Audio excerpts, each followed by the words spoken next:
What's up, guys? This is your girl Lady Still coming at you with another video. So today I will be talking about why I don't believe in the Browns hype. Why I'm not sold on the Browns just yet. So basically, the Browns made significant moves in the offseason. They got Odell, uh their defense got better. They just got a shitload of free agents, and they had a pretty decent draft. But here's the thing. So supposedly, because of the players that they got, they're supposed to be this all-star super team. So let me tell you why I believe it's just hype. Number one, they do have all these good players. However, good players come with big ass egos. And watching Odell Beckham all of these years, he has a huge, huge ego. So I would say he is similar to Antonio Brown. He wants the spotlight on him. He's the big superstar of the team. He gets all the statistics. He gets all the balls thrown to him. And that's how it's been the majority of his career. Now he's going onto a team that you can say has an equal amount of talent. So that means everybody's going to be getting the ball, which means he's not the sole person that's getting the ball. And this could create some type of tension because he wants the ball, he wants the stats, he wants to be the superstar. And when it comes to this talented Browns team on paper, it's just the spotlight isn't big enough to fit everybody. So somebody's going to have to be left out in the equation. Not everybody is going to get the ball on the equal distribution. Somebody's going to be getting the ball less than others. If Odell's getting the ball less than Jarvis or Higgins or Callaway, then Odell's going to have a problem. Same with Jarvis. If Jarvis is getting the ball less than Odell, then it's going to create some type of tension. I just don't think that the spotlight is going to be big enough for everybody. Egos are going to be in place, and things are just going to get messy. And I don't think that organization can handle that type of messiness and that type of just pettiness. Like I don't think that organization can handle it. I mean, the organization could barely handle having a losing ass season. So imagine these big egos coming in, very strong personalities, everybody wanting to be a superstar. And then when things don't go their way, it just turns into a hot ass mess. That's what's going to happen. And I don't think that coach that the Browns have is going to be able to handle those personalities. Period. So that's one.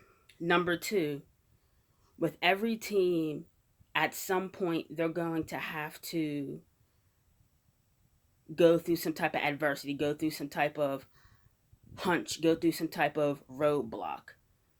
We don't know how this team is going to be able to handle adversity, because at the end of the day, no team is going to have a perfect season. There's going to be some roadblocks. So due to the team and how, I guess, like, this team is working, I don't think that they're going to be able to handle adversity when adversity does come their way, because any good team can handle adversity. You know what I mean? It's all about that bounce back. So I believe if they can't, bounce back from adversity, then they won't have a good season. Period.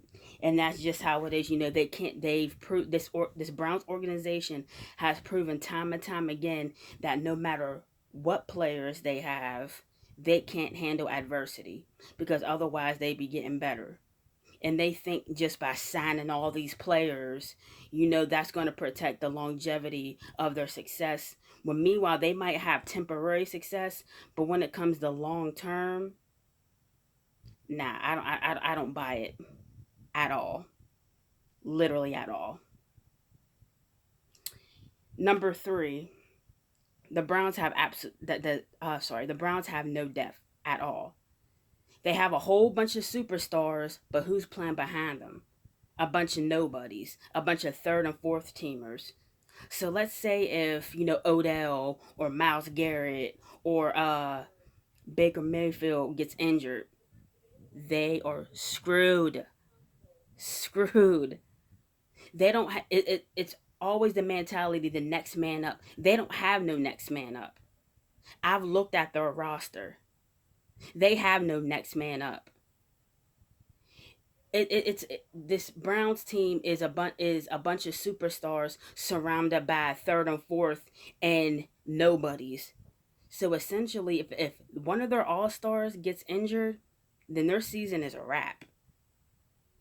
See, unlike the Steelers, unlike the Steelers actually have talent that can back up their superstars.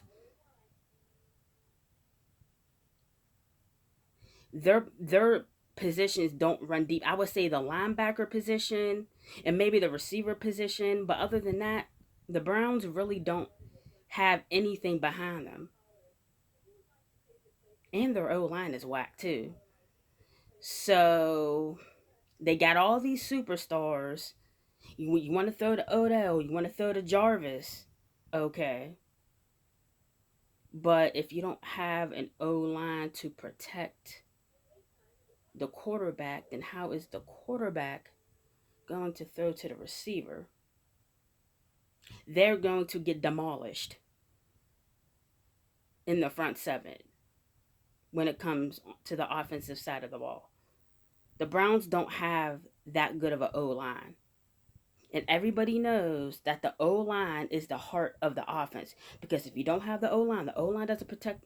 The O line protects the quarterback, and if the quarterback isn't protected, then how's he going to make plays to the receiver? And how's the receiver going to get the ball to score some touchdowns and to score some points? That's the question you have to ask.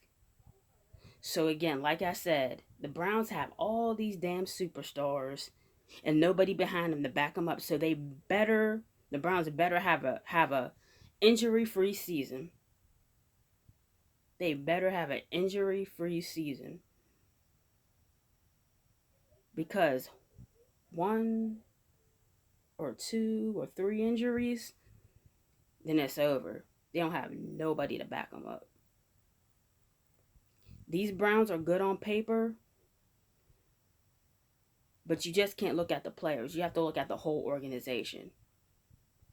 The Browns are known to flop because their organization is piss poor. Period. But anyways, that's all I gotta say about that. This is your girl, Lady Still, checking up on it out of here. See you guys later.